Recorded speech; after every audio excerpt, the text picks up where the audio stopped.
दोस्तों एक कहानी है कोरिया की, जहां पर लोग अचानक से किसी वजह से मॉन्स्टर्स बन रहे हैं और अब कई सारे लोग एक बिल्डिंग में कैद हो चुके हैं। इस कहानी के सभी हीरोज अब एक साथ नीचे आ चुके थे, लेकिन युनसू को इन्फेक्टेड होने की वजह से एक बुढ़े अंकल के साथ एक रूम में बंद कर दिया गया था और फिर एक आदमी ने भी एक गुंडे से बचने के लिए खुद को उसी रूम में लॉक कर लिया। दूसरी तरफ दूसिक, जो दो बच्चों और एक आंटी के साथ एक रूम में छुपे हुए थे, लेकिन फिर दूसिक ने देखा कि वो आंटी भी अब एक मॉन्स्टर बन रही हैं।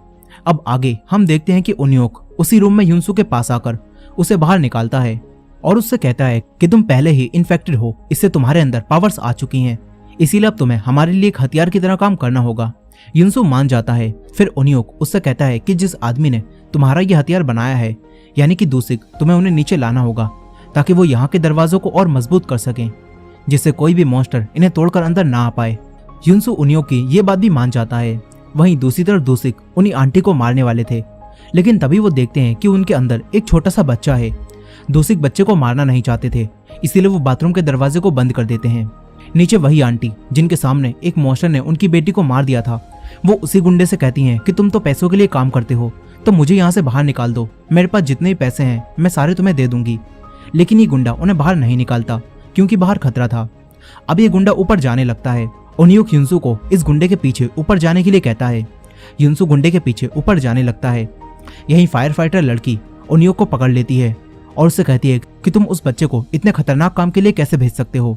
इस पर उन्योक उसे समझाता है कि वो पहले ही इन्फेक्टेड हो चुका है, लेकिन वो अपने आप को मॉन्स्टर बनने से रोक रहा है और इस वजह से उसकी स्ट्रेंथ भी पहले से कई गुना बढ़ चुकी है, इसीलिए वो हमारे लिए एक हथियार की तरह काम कर सकता है। उन्योक उससे कहता है कि सभी लोग यही चाहते हैं, इसीलिए सबने युनसू को अपने साथ रखने का फैसला किया। यहाँ सभी लोग डरे हुए हैं और कोई भी कभी भी एक मॉन्स्टर बन सकता है। उन्योक फायर फाइटर से कहता है कि मैंने इस सब के होने से पहले ही इस सब के बारे में एक ब्लॉग में पढ़ा था और शायद वो आदमी जिसने वो ब्लॉग लिखा था वो इस सब के बारे में पहले से ही जानता था।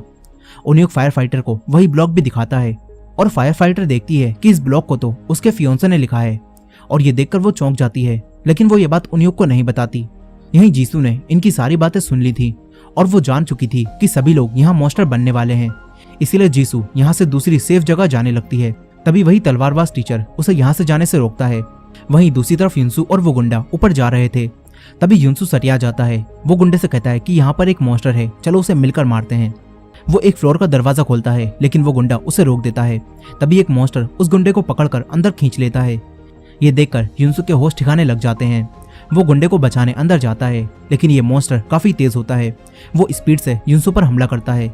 मॉन्स्टर युनसू को मारने वाला था, मगर तभी एक तीरंदाज लड़की एक बुढ़े अंकल के साथ आकर उसे बचा लेती है।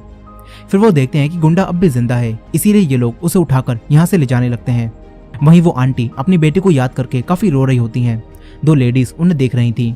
वहीं वो बुढ़े अंकल गिल्सियोब और वो तीरंदाज लड़की युनसू और गुंडे को अपने रूम में ले आए थे। अब जब गुंडे को होश आता है तो लड़की उससे कहती है कि तुम अब भी जख्मी हो, इसीलिए तुम्हें दवाई लगानी चाहिए, लेकिन वो गुंडा दवाई नहीं लगाता और यहाँ से बाहर चला जाता है।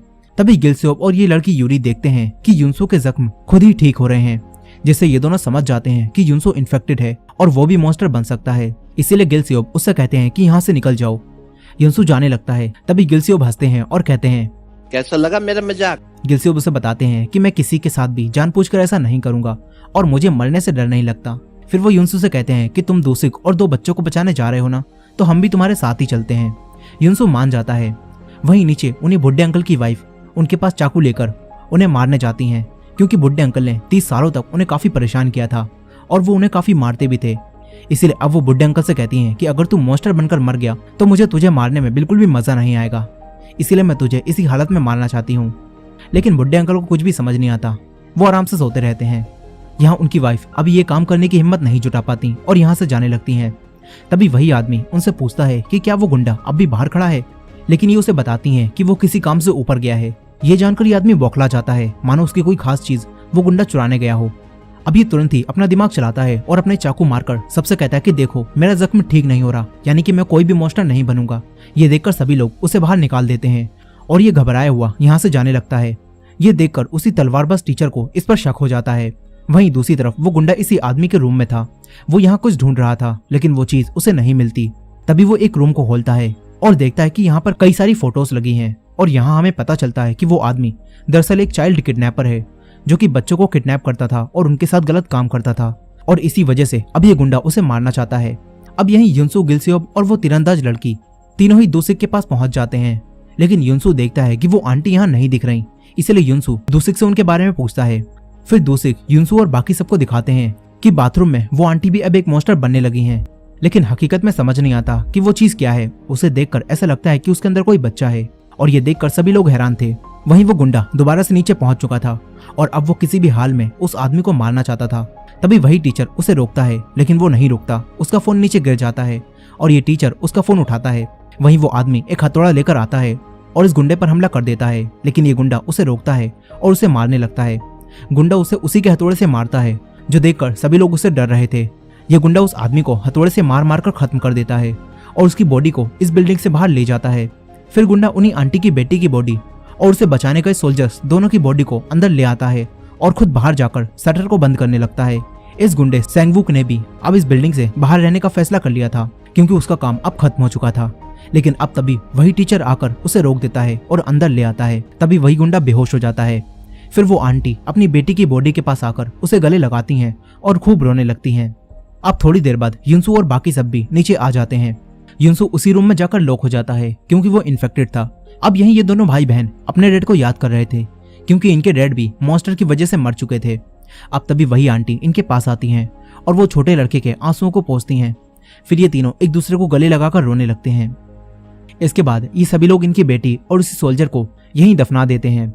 फायर फाइटर उन आंटी से कहती है कि आपको अपना ख्याल रखना होगा। इस पर आंटी कहती हैं कि मैं एक माँ हूँ और मैं पहले ही एक वॉरियर हूँ। ये सुनकर फायर फाइटर को अपने आने वाले बच्चे की चिंता होने लगती है, क्योंकि वो भी प्रेग्नेंट है।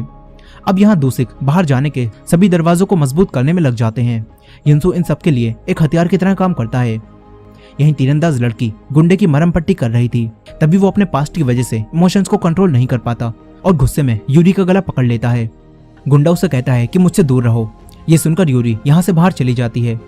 यूरी को सांस लेने में तकलीफ हो रही थी। तभी वो इनहेलर की मदद लेती है और हमें पता चलता है कि यूरी को अस्थमा है। अब यूरी गिलसियोब के पास जाती है, जो कि अपनी फरारी को देख रहे थे कि कहीं कोई उसे चुरा कर न ले जाए। तभी यूरी उनसे कहती है कि आपकी खास फरारी को कोई भी नहीं चुराना चाहेगा।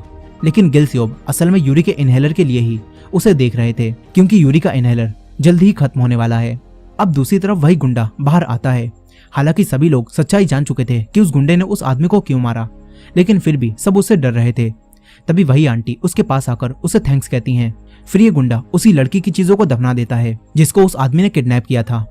इसके बाद वही टीचर इस गुंडे के पास आकर इससे बातें करता है और कहता है कि मैंने तुम्हारे फोन में तुम्हारे मैसेज पढ़ लिए थे, जिससे मैं सब जान गया। अब वहीं दूसरी तरफ हम जीसू को देखते हैं, जिसकी नाक से खून बहने लगता है और वो भी मॉन्स्टर बनने वाली थी। वो इन सब की तरफ बढ़ती है, लेकिन सभी लोग हिम्मत दिखाकर उसे एक जाल में फंसा देते हैं। उन्हीं खड़ी होकर ताली बजाती है और कहती है लगे रहो, बहुत बढ़िया एंटरटेनमेंट हो रहा है। यहाँ हमें पता चलता है कि ये सब प्रैक्टिस कर रहे हैं कि अगर कोई इनमें से मॉन्स्टर बन जाए तो ये किस तरह उस मॉन्स्टर को रोकेंगे। अब यहीं वो फायर फाइटर लड़की एक कुल्हाड़ी लेती है और फिर से इलेक्ट्रिसिटी रूम में जाती है ताकि वो अपना फोन वापस ला सके। इसी दौरान हम फायर फाइटर लड़की और इसके फियोंसे के एक पास्ट के सीन को देखते हैं, जहां हमें पता चलता है कि ये क्योंग का फियोंसे उससे हमेशा से ही कुछ छुपाता था और अब ये क्योंग अपने फियोंसे की सच्चाई जानना चाहती थी। इसीलिए अब वो अपना फोन बाहर लेकर आती है और गिलसियोब की सस्ती फरारी को लेकर यहाँ से अपने फियोंसे के पास जाने लगती है। यहीं वो टीचर उस गुंडे के पास जाकर उसे ड्रिंक ऑफर करता है और फिर उसे समझाता है कि तुम भी हम सब में से एक हो। इसके बाद ये टीचर इस गुंडे को इस ड्रिंक की जगह का इंचार्ज बना देता है। वहीं वो आंटी अब उन दोनों बच्चों के साथ टाइम स्पेंड करती हैं और उन्हें पढ़ना सिखाती हैं। यहाँ उन युवक ने सबके लिए कुछ रूल्स बनाए होते हैं ताकि वो सब यहाँ लंबे समय तक सर्वाइव कर पाएं। और ये सभी लोग रोज थोड़ा थोड़ा खाना खाते हैं और रोज इनका टेम्परेचर चेक होता है। यहाँ युनसू बाकी सबके कहने पर अपनी जान खतरे में डालकर उनके रूम से चीजें लाता है और फिर वापस उसी रूम में कैद हो जाता है। ये देखकर दूसरे को काफी बुरा लगता है। वो उन्युक के पास जाकर उससे बात करते हैं और कहते हैं कि हमें उसके साथ ऐसा नहीं करना चाहिए, लेकिन उन्युक कहता है कि वो एक मॉन्स्टर बन सकता है, इसीलिए हमें उसके साथ यही करना होगा। यहाँ कुछ लोग मजे से जी रहे थे, उन्हें जो भी चाहिए था वो लोग उस चीज को एक लिस्ट में लिख देते हैं और युनसू को देते हैं और फिर युनसू अपनी जान को जोखिम में डालकर उन चीजों को लेने ऊपर जाता है। तभी वही स्पीड वाला मॉन्स्टर यहाँ आकर उस पर हमला कर देता है। युनसू बेहोश हो जाता है। यहाँ नीचे वो सभी लोग आराम से ड्रिंक पी रहे थे। तभी एक लड़की सीटी बजाकर सबको बुलाती है और दिखाती है कि जो बुड्ढा सबके बीच में बोलता था वो मॉन्स्टर बन रहा है। ये देखकर उन बुड्ढे अंकल की वाइफ हथियार लेकर आती हैं और उन्हें मार मार कर खत्म कर देती हैं, लेकिन उन्हें ये करते हुए काफी दुख हो रहा था। यहीं युनसू भी किसी तरह अपनी जान बचाकर वापस आ गया होता है। अब जब वो बुढ़े अंकल के पास से गुजरता है तो उसके अंदर की बुराई उससे कहती है कि जब तू भी मॉन्स्टर बनने लगेगा तो तेरा भी यही हाल होगा। लेकिन युनसु अपने आप को कंट्रोल करता है और यहाँ से वापस जाने लगता है। थोड़ी देर बाद हम इन्हीं आंटी को देखते हैं जिन्होंने अंकल को मारकर 30 सालों की कसर निकाल ली थी, लेकिन फिर भी उन्हें दुख हो रहा होता है। अब इसके बाद हम उसी फायर फाइटर लड़की को देखते हैं। वो अपने फियोंसे के ऑफिस पहुंच चुकी थी। यहाँ हमें पता चलता है कि आज से 1 महीने पहले इस बिल्डिंग में आग लग गई थी जिसमें इस लड़की के फियोंसे की डेथ हो गई थी, मगर उसकी बॉडी नहीं मिली थी। अब फायर फाइटर लड़की अपने फियोंसे के ऑफिस में जाकर उसके आईपैड को लेकर उसे अनलॉक करती है और उसी ब्लॉग को पढ़ती है जो उसके फियोंसे ने लिखा था। ये कि उनको पता चलता है कि उसका फियोंसे भी इन्फेक्टेड था, लेकिन उसने ये बात किसी को भी नहीं बताई थी। वो जानता था कि अगर वो 15 दिनों तक इसे कंट्रोल कर ले तो वो मॉन्स्टर नहीं बनेगा।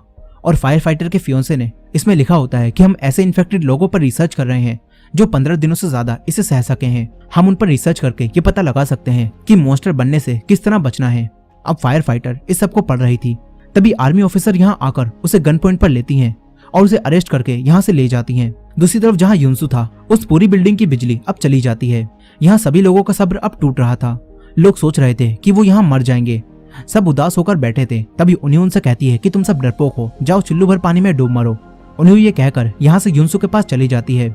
यही जीसू उनियोक के पास जाती है और उससे कहती है कि अब क्या होगा। उनियोक उससे कहता है कि हम बिजली के बगैर तो सरवाइव कर लेंगे, लेकिन अब पानी भी खत्म होने वाला है और तब मुसीबतें बढ़ जाएंगी। इसीलिए ये दोनों युनसु के पास जाकर उससे कहते हैं कि तुम इलेक्ट्रिसिटी रूम में जाकर चेक करो। फिर युनसु इलेक्ट्रिसिटी रूम में जाता है, लेकिन यहाँ वही स्पाइडर मॉन्स्टर उसे पकड़ लेता है। वहीं दूसरी तरफ वो मिलिट्री ऑफिसर अब फायर फाइटर को पकड़कर उससे पूछताछ करती है, लेकिन फायर फाइटर अब सब जान चुकी थी कि उसका फियोंसे अब भी जिंदा है। फायर फाइटर उस लेडी से कहती है कि मुझे बताओ मेरा फियोंसे कहाँ है, लेकिन वो मिलिट्री ऑफिसर फायर फाइटर को कुछ भी नहीं बताती। तभी फायर फाइटर उनसे कहती है कि मैं जानती हूँ तुम लोग ऐसे इंसानों को ढूंढ रहे हो जो इन्फेक्टेड हो और उन्होंने खुद को 15 दिनों से ज्यादा मॉन्स्टर बनने से रोक रखा हो। फायर फाइटर कहती है कि मैं एक ऐसे इंसान को जानती हूँ। वहीं दूसरी तरफ उनियोक और बाकी सब देखते हैं कि युनसु फंस चुका है और एक ग्रीन चीज उसे आकर ढक लेती है। अब उनियोक, जीसू और वही गुंडा और तलवारबाज उसे बचाने जाते हैं। यहाँ नीचे इन्हें वही मॉन्स्टर दिखता है, लेकिन वो सो रहा था, इसीलिए ये सब चुपचाप युनसु के पास जाते हैं और वो ग्रीन चीज युनसु के ऊपर से हट जाती है। ये लोग युनसु को छुड़ा लेते हैं और यहाँ से जाने लगते हैं, मगर तभी वही स्पीड वाला मॉन्स्टर यहाँ जाग जाता है और इन पर हमला कर देता है। वहीं दूसरी तरफ स्पाइडर मॉन्स्टर ऊपर पहुंच चुका था और वो ऊपर लोगों पर हमला कर देता है। दूसरी छोटी सी बच्ची को बचाते हैं और अपने तीर से स्पाइडर पर हमला करते हैं। नीचे उनियोक भी तीर को स्पीड वाले मॉन्स्टर की आंख में मार देता है, जिससे उसे कुछ भी नहीं दिखता। फिर उनियोक गाड़ी की आवाजों से उसका ध्यान भटकाता है, लेकिन इसी दौरान वो मॉन्स्टर युनसु, जीसू और उस गुंडे को देख लेता है। वो इनकी तरफ बढ़ता है, मगर तभी उनियोक गाड़ी से उसे उड़ा देता है। फिर ये सब गाड़ी में बैठकर यहाँ से भागने लगते हैं। यहाँ कई सारे और भी मॉन्स्टर थे जो कि इन पर हमला कर देते हैं, लेकिन ये सब उन्हें मारते हैं। तभी यहाँ गिलसियोब अपनी फायर गन लेकर आते हैं और सारे मॉन्स्टर में आग लगाकर उन्हें जला देते हैं। फिर ये सब ऊपर जाते हैं। ऊपर स्पाइडर मॉन्स्टर ने दूसरी को पकड़ लिया था। वो भागने की कोशिश करते हैं, लेकिन स्पाइडर मॉन्स्टर उनके पैर पर हमला कर देती है। इसी दौरान सारी लेडीज आकर जाल में फंसे मॉन्स्टर को खींचती हैं। तभी बाकी सब भी ऊपर आ जाते हैं। वो लोग दूसरी को उठाकर यहाँ से दूर ले जाते हैं। युनसु स्पाइडर मॉन्स्टर से फाइट करता है और अपने हथियार से उसे बिजली के झटके देता है। युनसु अपनी जान को खतरे में डालकर उस मॉन्स्टर को मार देता है। इसके बाद युनसु उसी रूम में कैद होने जाने लगता है। ये देखकर सबको काफी बुरा लगता है। सबको एहसास होता है कि युनसु हमारे लिए इतना सब कुछ कर रहा है और हमने उसे मॉन्स्टर की तरह कैद कर रखा है। इसीलिए अब उनियोक युनसु को सबके साथ रहने के लिए कहता है, मगर कुछ लोग अब भी युनसु और उस गुंडे के साथ नॉर्मल बिहेव नहीं कर पा रहे थे, जिससे वो दोनों खुद को काफी अकेला महसूस करते हैं। मगर गिलसियोब उन दोनों के पास जाते हैं और उनके साथ खाना खाते हुए बातें करते हैं। फिर यही रात में एक आदमी छुपके से नहाने पहुंच जाता है, मगर तभी वाटर टैप से गंदा पानी बाहर आने लगता है। इसके बाद उनियोक को पता चलता है कि पानी भी खराब हो चुका है।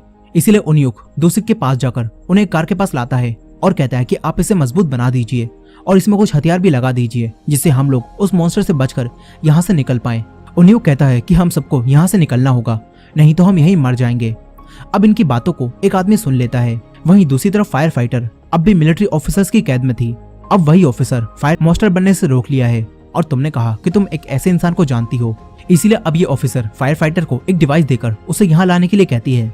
दूसरी तरफ वो आदमी जिसने उनियोक की बातें सुन ली थी, उसे लगता है कि सब लोग छुपकर यहाँ से भागने वाले हैं, इसीलिए वो शोर मचाने लगता है और कहता है कि मुझे भी यहाँ से जाना है।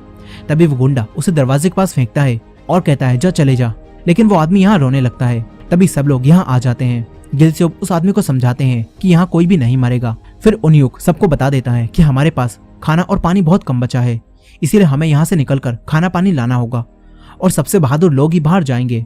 अब सारी सच्चाई जानकर सभी लोग दुखी हो जाते हैं। यहाँ जीसू को एक गिटार मिलता है और जीसू वो गिटार बजाने लगती है। युनसू को उसका म्यूजिक काफी पसंद आता है और युनसू को वो म्यूजिक सुनकर अपने घर की याद आने लगती है। अब अगले दिन जीसू बेहोश हो जाती है क्योंकि उसे चोट लगी थी। ये देखकर उन्यूक उसे उन्यूक के पास ले जाती है।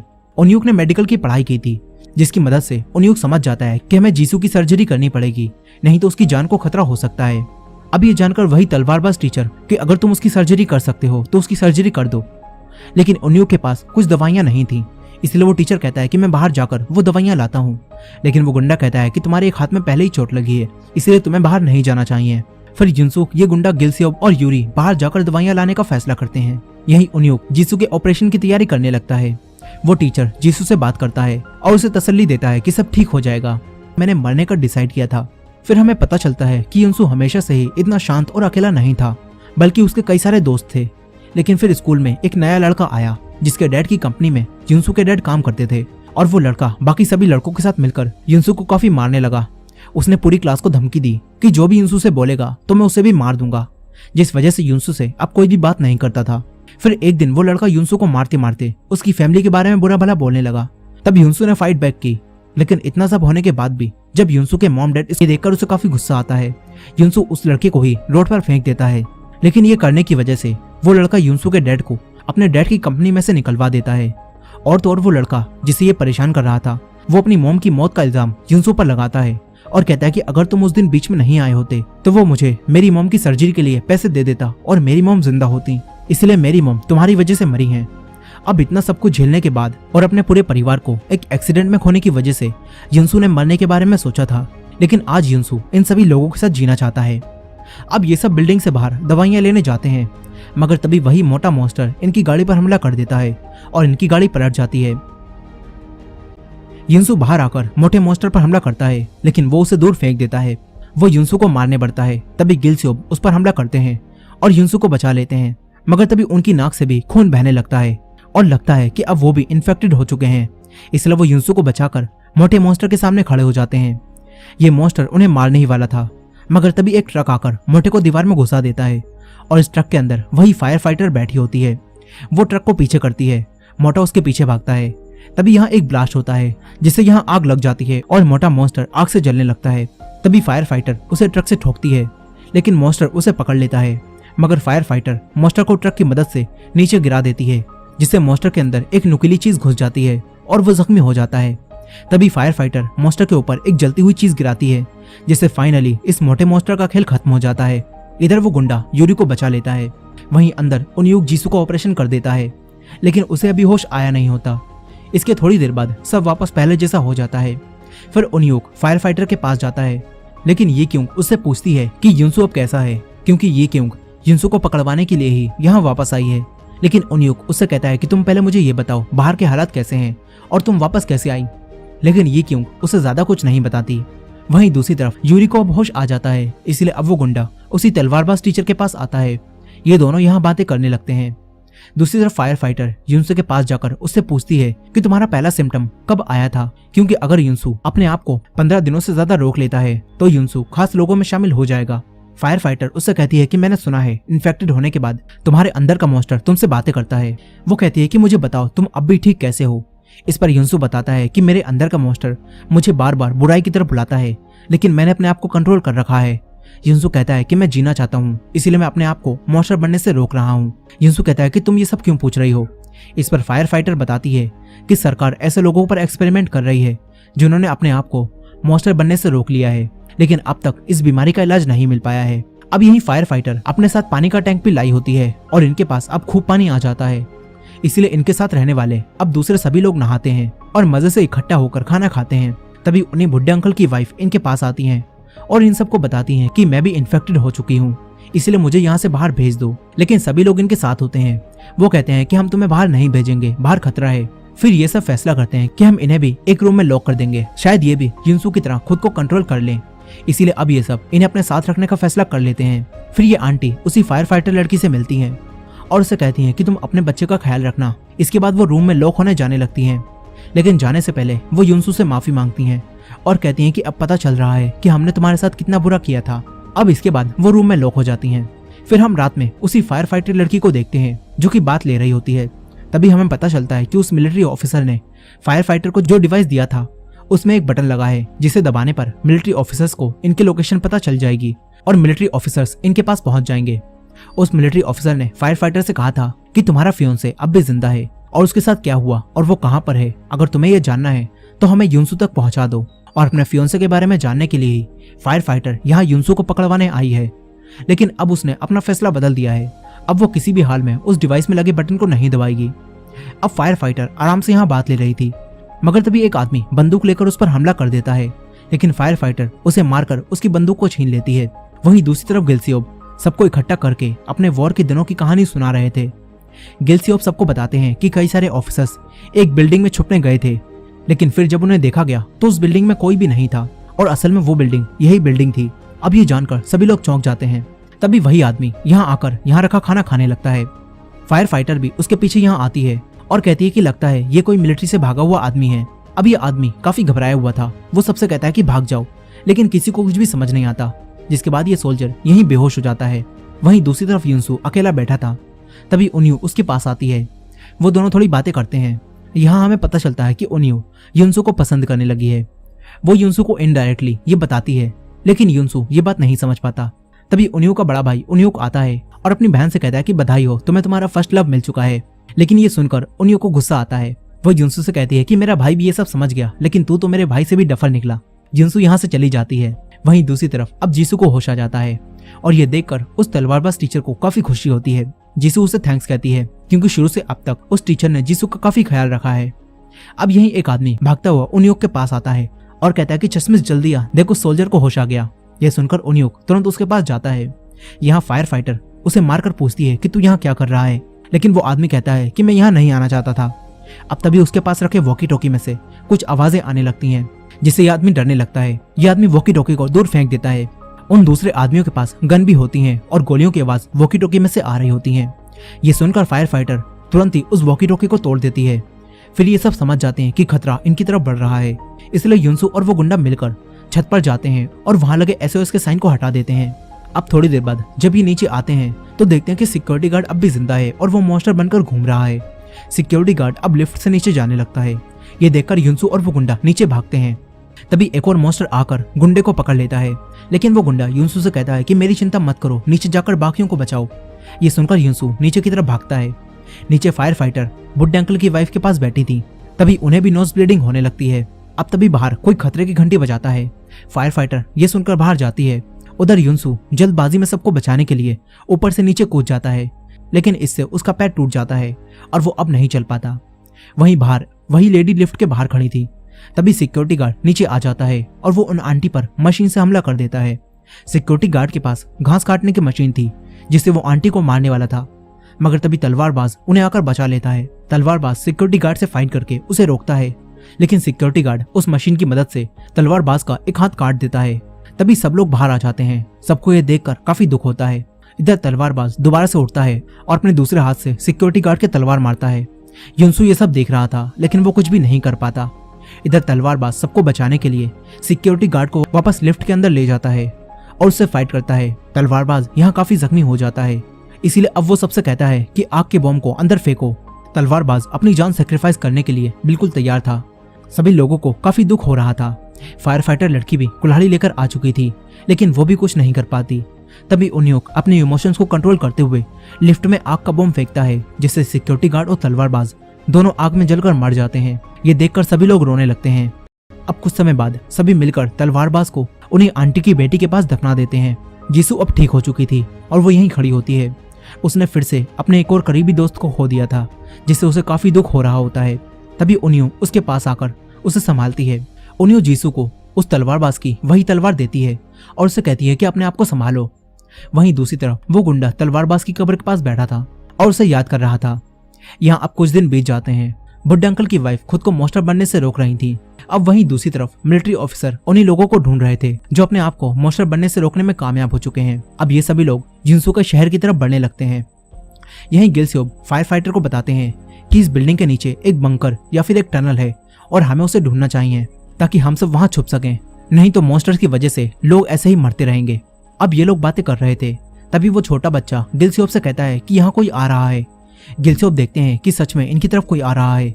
गिलस्योप फायर फाइटर से कहते हैं कि इन हालातों में हम किसी पर भी भरोसा नहीं कर सकते, इसलिए तुम जाकर छुप जाओ।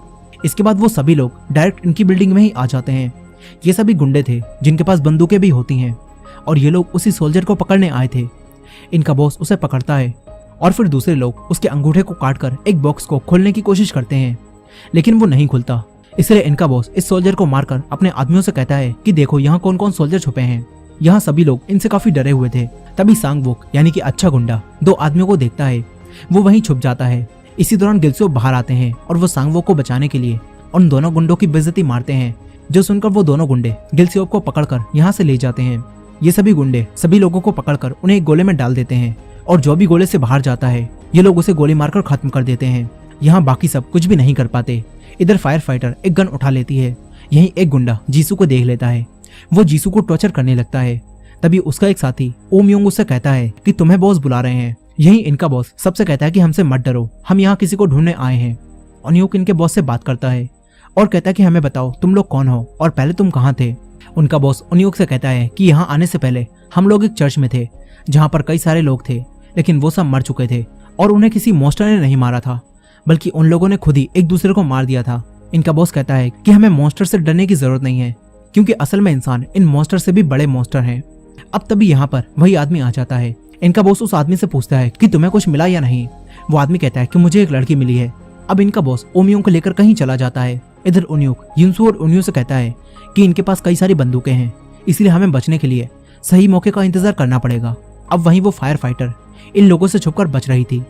तभी सांगवुक 2 आदमियों के सामने गन लेकर आता है, लेकिन उसे गन चलाना नहीं आती थी, इसलिए वो इन दोनों को हाथों से मारता है। तभी फायर फाइटर सामने आकर उसकी मदद करती है।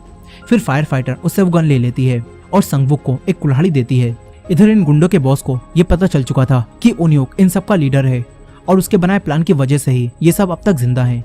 इसलिए इनका बॉस ओनियोक से कहता है कि इन सबको छोड़ो, मेरी टीम में शामिल हो जाओ। ओनियोक इनकी टीम में शामिल हो जाता है। तभी इन्हें पता चलता है कि यहाँ पर एक लेडी इन्फेक्टेड है जो कि मॉन्स्टर बन सकती है। ये लोग तुरंत ही उन्हीं लेडी के पास जाते हैं। ये लोग देखते हैं कि ये आंटी मॉन्स्टर बन सकती हैं, इसलिए इनका बॉस उन आंटी को गोली मार देता है, जिससे वो यहाँ मर जाती हैं। गोली की आवाज सुनकर सभी लोग डर जाते हैं। उधर फायर फाइटर और सांगवुक उसी छोटे बच्चे को बचाते हैं जो कि यहाँ छुपा बैठा था। अब तभी इन्हें फिर से वही ग्रीन चीज दिखती है जिसने पहले युनसू को बचाया था। वो लड़का कहता है कि इसने मेरी जान बचाई थी, इसीलिए इसे छोड़ दो। अब ये ग्रीन मॉन्स्टर यहाँ से चला जाता है। फिर फायर फाइटर और सांगवुक बाकी सबको बचाने का प्लान बनाते हैं। फायर फाइटर उनके एक आदमी को गोली मारती है, जिससे कुछ गुंडे उसके पीछे भागते हैं। तभी ओनियोक भी उनके बॉस को पकड़ लेता है। युनसू दूसरे आदमी से फाइट करता है और सभी लोग बाकियों को पकड़कर मारने लगते हैं। इधर सांगवुक फायर फाइटर के पीछे आ रहे एक आदमी के सामने आता है और अपनी कुल्हाड़ी से उसे मार देता है। तभी एक और आदमी उस पर गोली चलाता है, लेकिन वो बचकर उस आदमी को भी मार देता है। वहीं वो फायर फाइटर 2 आदमियों को एक स्टोर में लॉक कर देती है, लेकिन बाहर इनका बॉस अपने आप को छुड़ाकर युनसू को एक गोली मारता है और ओनियो को गन पॉइंट पर लेकर सभी लोगों को फिर से रोक देता है। मगर फिर यहाँ वही लेडी आ जाती है और वो अब मॉन्स्टर बन चुकी थी। वो इनके एक आदमी को मार देती है, मगर उनका खुद पर अब काबू नहीं था।